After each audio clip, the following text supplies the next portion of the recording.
It's my pleasure to welcome you here to the Clark Howard Show, where our mission is to serve you with knowledge so you are empowered to make better financial decisions in your life. Whether it's ugly or nice outside, wherever you are, it's sunny inside our studio. I get to be here with you. And today, my favorite, I get to hear how I stink. It's really great for me to hear from you, your feedback, where you feel or you know I've done something wrong. Because none of us should live in an echo chamber. You know, one of the things in modern life is we live in a mutually reinforcing echo chamber where we only hear stuff that we already have a tendency to agree with.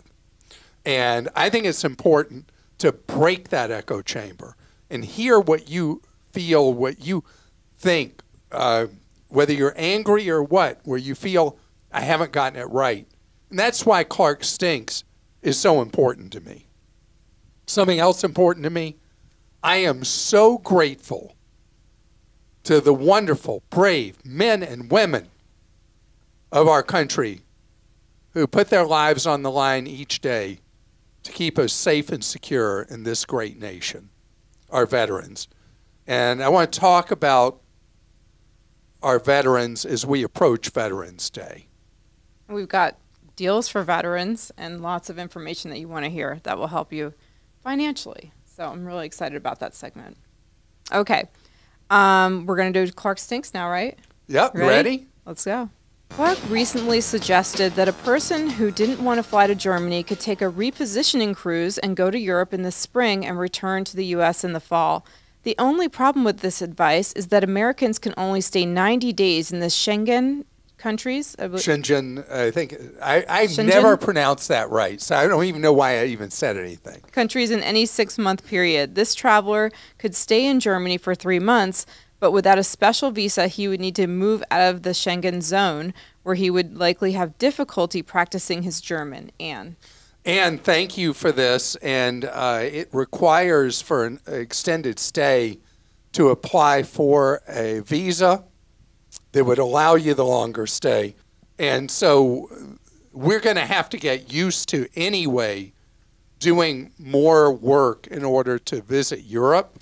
The often delayed or continually delayed entry requirements into Europe are now supposedly going to be implemented late 24 into 25.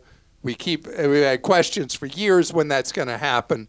And even for less than 90-day stay, Americans are going to have to apply for the equivalent of it's a junk fee visa kind of thing. The Europeans say that it'll give them better ability to track you and know whether you've overstayed your welcome. Clark, when you say Bitcoin is not money, you say it because it's not widely used as a medium of exchange. That's true, although I recently used it to make a purchase from an Indian website that offered a 10% discount if I use Bitcoin. But medium of exchange is only one property that defines a money. Another is store of value, and that's an area where Bitcoin performs better than U.S. dollars.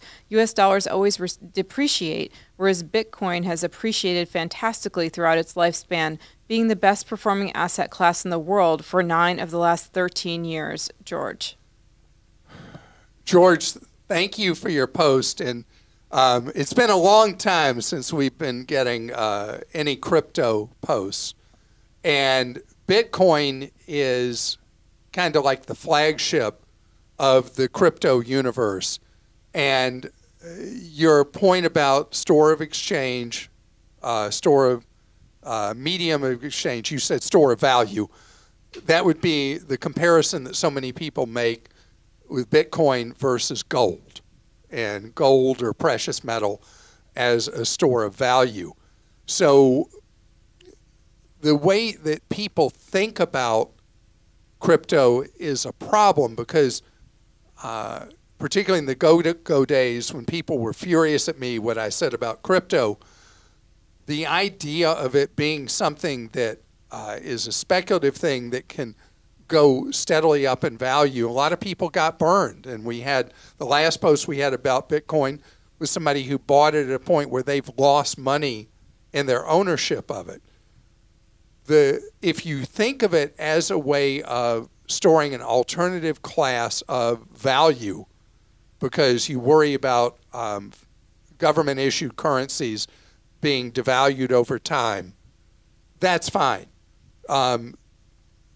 That's not what most people have come to me about crypto for. But crypto is not real money, and you pointed an alternative use, and that's fine.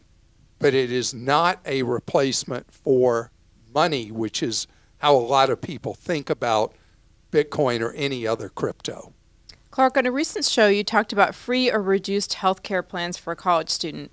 There is nothing free about this. You should have said there is a no cost or reduced rate for this person. Taxpayers are paying for it. Thanks, John. John, you are completely right that the subsidies available for plan purchased at healthcare.gov or state equivalent are being subsidized by your fellow taxpayers, where you're able to get a plan at no monthly premium or a very low monthly premium.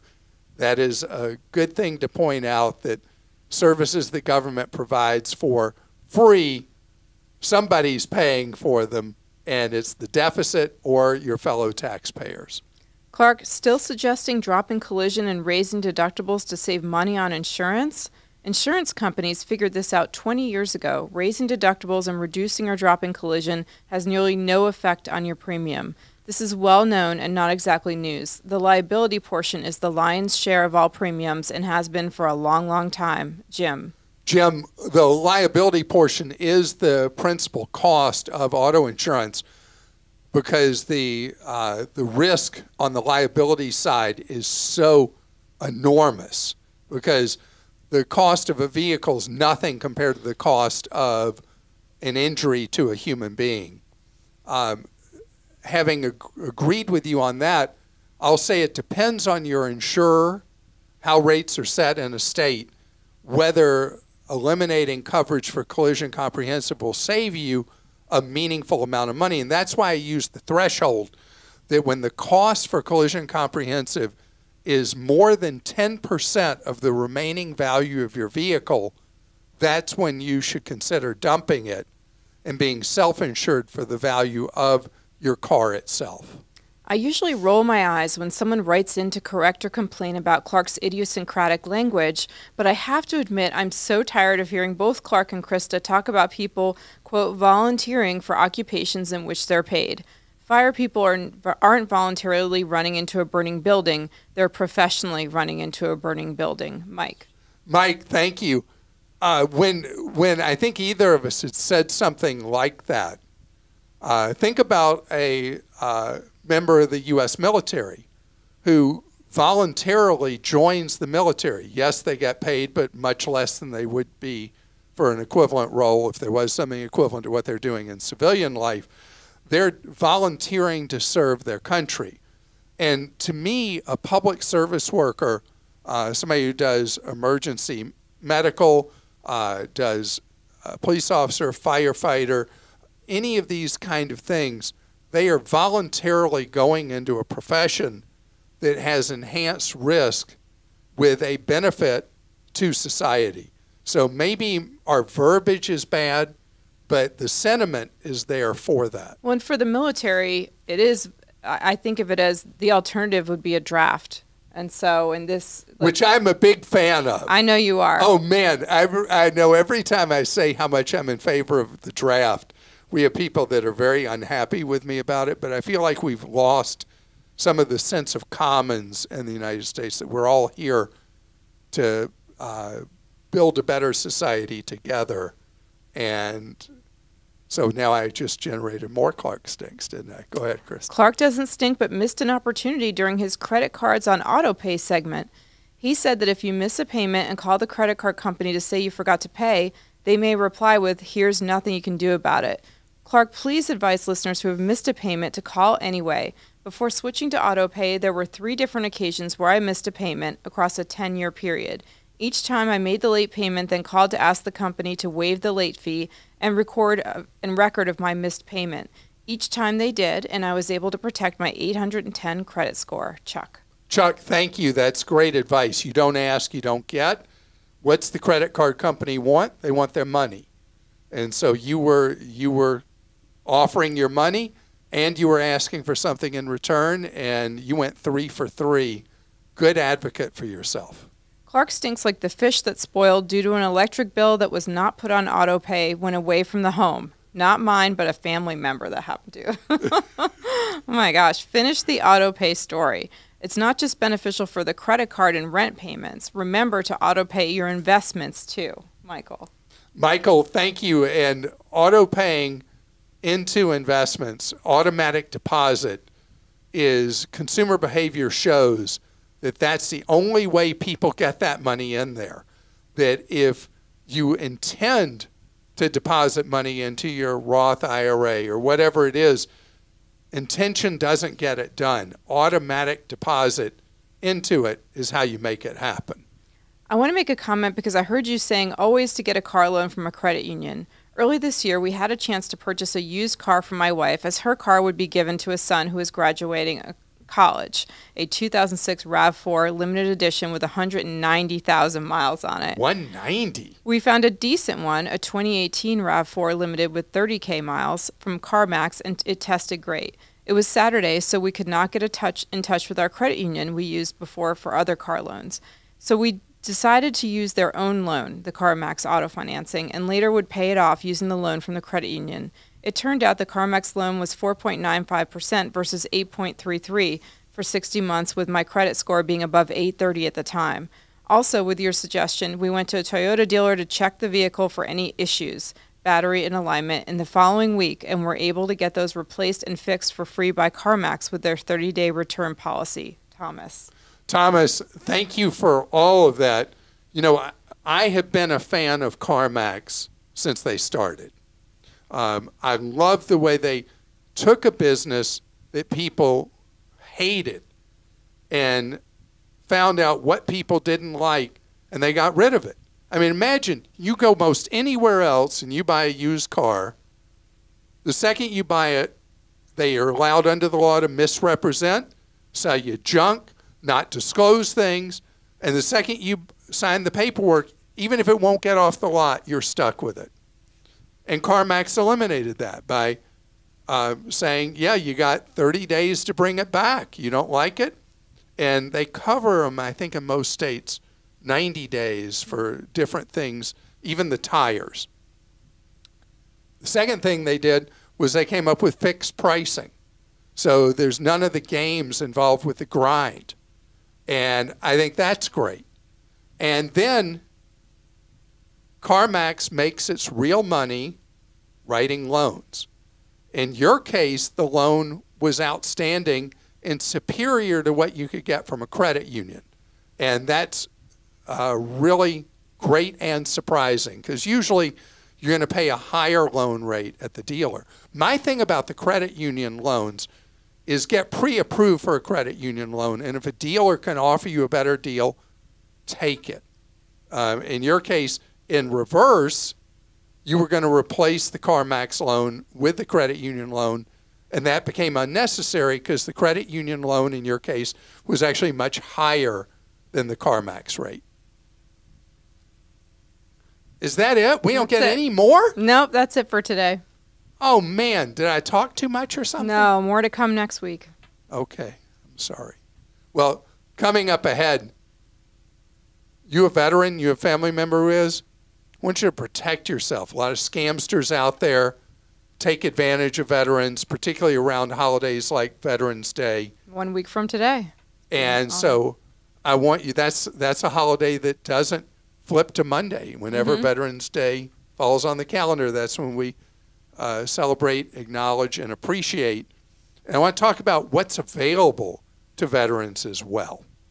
This is an unusual Veterans Day holiday for me because this will be the first Veterans Day in 22 years that I'm not in the uniform of my state guard, the Georgia State Defense Force.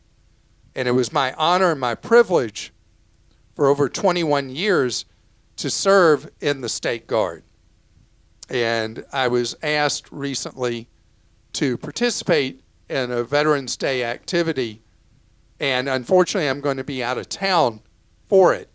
But it still would have been weird to be there and not be in active service. And I am so appreciative, so grateful to people who wear the uniform of the military in the United States. And so it's particularly disturbing that I read a story in Kiplinger that people who serve in the military or are veterans of the military are being targeted by scamsters. And the Federal Trade Commission reports that scams against military personnel and vets are up 50%, 50% year over year. I mean, what kind of lowlife would target people that are putting their lives on the line or did put their lives on the line for our country? And one of the ways that people take advantage of veterans is to lure them with an offer of a supposed special discount for veterans. They buy a list of active duty military personnel or veterans and use that as a pitch. Now, there are actual real deals available to veterans. We have a guide on Clark.com, a military section with all kinds of deals and special offers available to military personnel. This is not that. These are people using that as a pitch to try to take advantage of you. But what are they specifically targeting you with? Testimony before Congress from federal officials says they're going after people, military personnel, active duty military personnel, with scam investment schemes, scams involving prizes, scams involving sweepstakes, scams involving lotteries. So these things are so heavily targeted towards military personnel because of a special system that the military has, that if a soldier, sailor, airman, a Marine, whatever, they sign a form, it gives whoever the con artist is the ability to pull money out of the military person's pay automatically before money is ever deposited in the military personnel's account. The money is taken by the con artist, the scamster. And so there's always this fine line. When is something an out-and-out criminal theft, and when is it just a ripoff? And so it's really hard to stop these automatic deductions from paychecks. And so here's my request for you. If you have a family member, a loved one, they love targeting very young enlisted personnel, make sure they're aware not to sign up for things that are an authorization for money to be automatically pulled out of their paycheck. Please be careful. Plus, there are a lot of pitches on TV to try to get former military personnel to sign up as part of various class actions. And the deck is usually really stacked against you in so many of those class actions, where once you sign up with a firm, whether they take a little or a lot of your money, you've already signed up with them and you're stuck with them. Don't just sign up with a lawyer who says, this will cost you nothing. We represent you at no risk. You need to know, as with any lawyer, even in civilian life, when they're offering to represent you on a contingency, what is the fee? How much is it? What % will you be giving up? And military personnel are especially susceptible with all these pitches on television. Remember, the number of scams targeting veterans up 50% in a single year. How disturbing is that as we approach Veterans Day, a day that is so sacred? to express our gratitude and appreciation for those who serve. And thank you for serving. We do have articles on Clark.com that have great information on discounts and other things for veterans. Vincenza in Montana says, my soon-to-be ex and I own a condo together. It was our primary residence for 15 years. We owe $150,000. We purchased it for $325,000, and it's now worth $850,000 to $900K. Okay, so in a bad situation, that's a good outcome.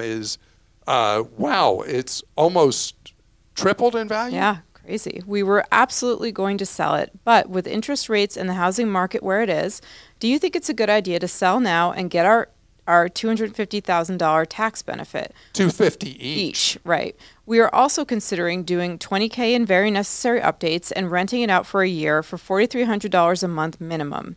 Then we would sell it, hoping the market gets better and we can get closer to a $1 million price range. Right now, this will help fund both of our housing costs separately, of course. FYI, we lived in a ski town where housing has turned to mostly vacation rentals.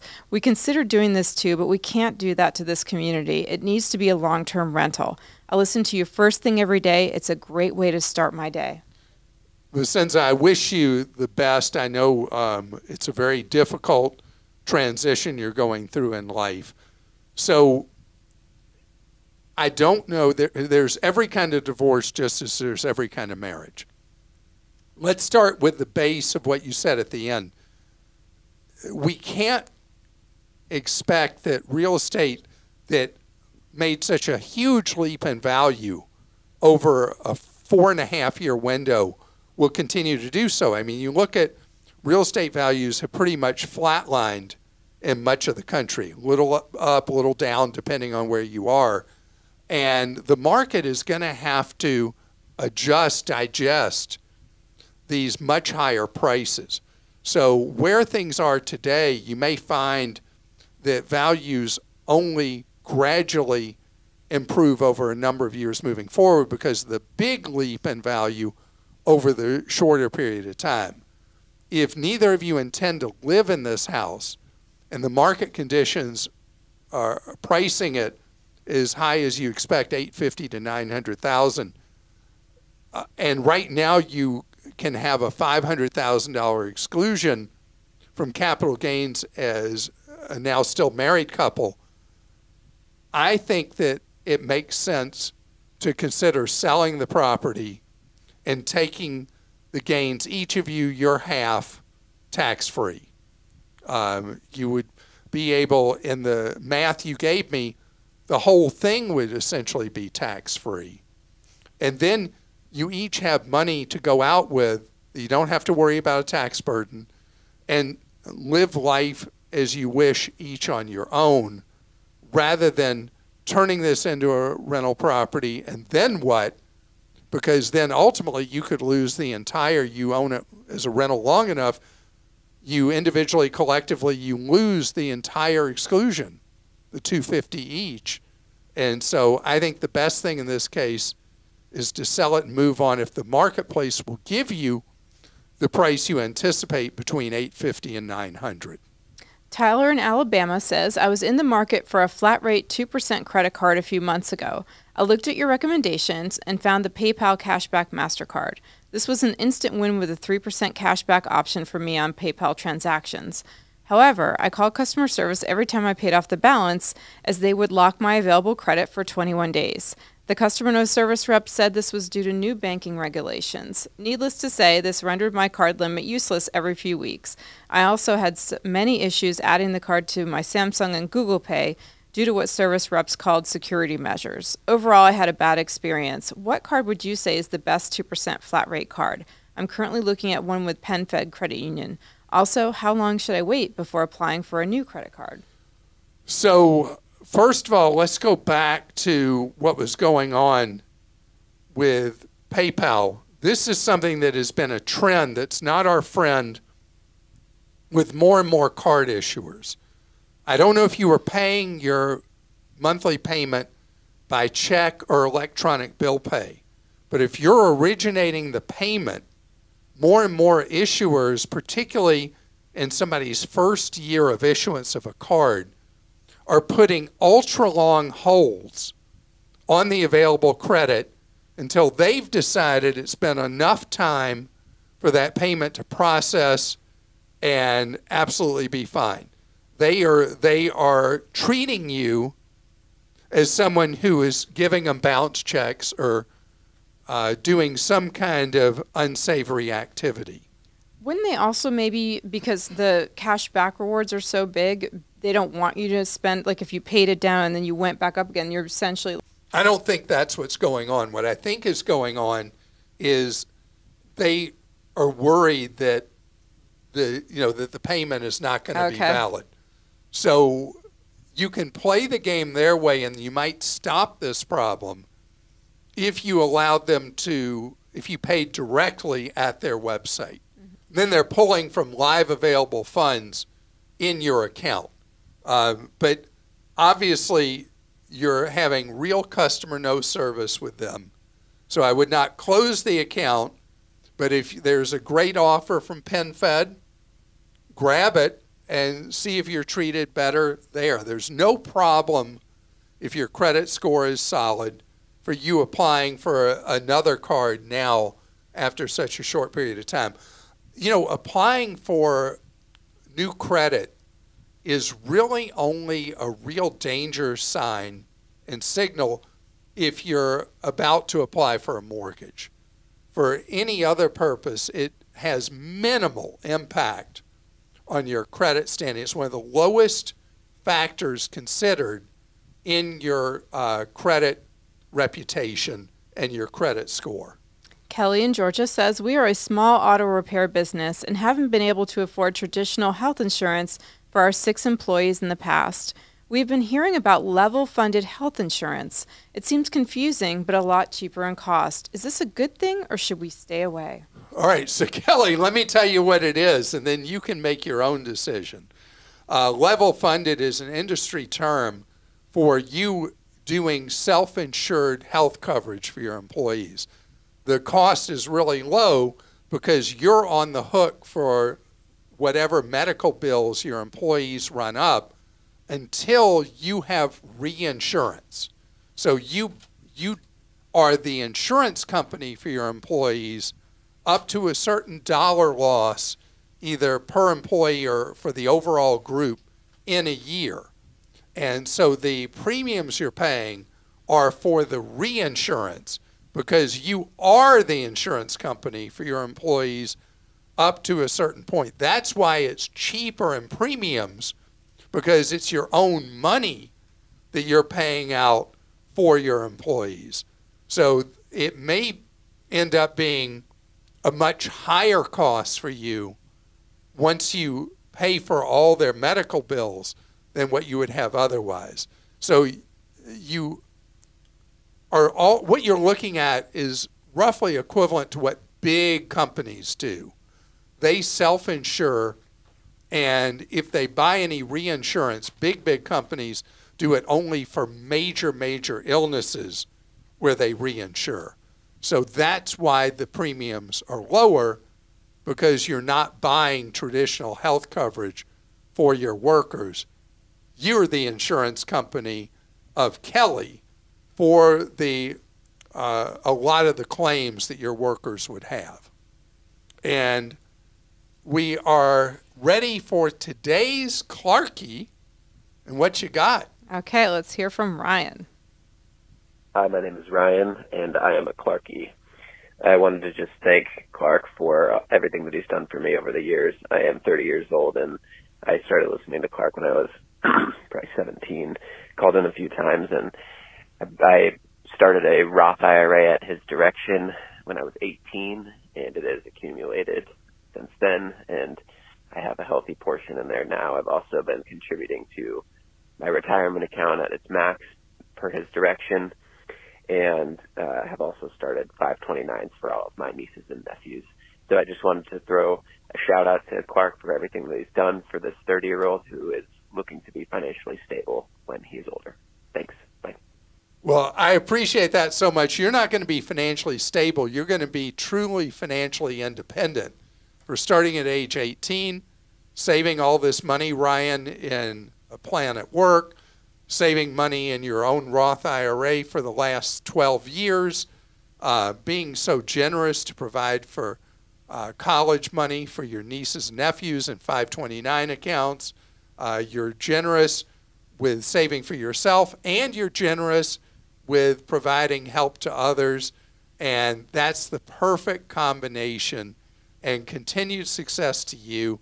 And glad I was able to start brainwashing you at teenage 17 that you said I directed you to do things. No, I only suggested. Yeah, you can't direct a teenager to do anything. No, I mean, at any age, you know, it's the information that we put out is there for you to use however you wish, to use the parts that feel true and sound to you.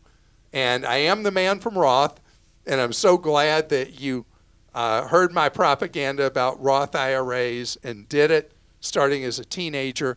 The financial security you're going to have down the road, incredible. And thank you for taking the time to share. And it goes without saying that we are about being there for you in every possible way. It's Friday, so our wonderful people in the Team Clark Consumer Action Center are off for the weekend, Saturday and Sunday, but bright and early Monday morning, they'll be there to serve you again with free one-on-one advice, guidance, and information for your wallet. And this is something we've been doing since 1993. February 1st, 1993 is when we started answering your questions one-on-one for free. And you can see how to get that one-on-one advice if you go to clark.com/CAC. Have a wonderful weekend.